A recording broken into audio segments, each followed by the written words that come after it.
Balai Pengawas Obat dan Makanan BPOM merazia parsel di sejumlah pusat perbelanjaan di Kota Banda Aceh. Razia dilakukan untuk menghindari isi parsel dari barang-barang yang tidak memenuhi standar konsumsi.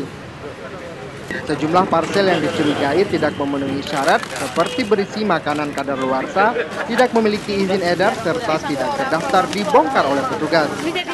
Dari sejumlah titik lokasi yang dirazia, tidak satupun barang kadaluarsa maupun bahan makanan yang tidak memenuhi persyaratan yang ditemukan.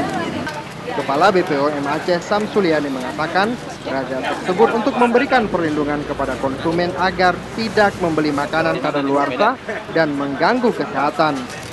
Dari Banda Aceh, Saputra melaporkan untuk Aceh Video.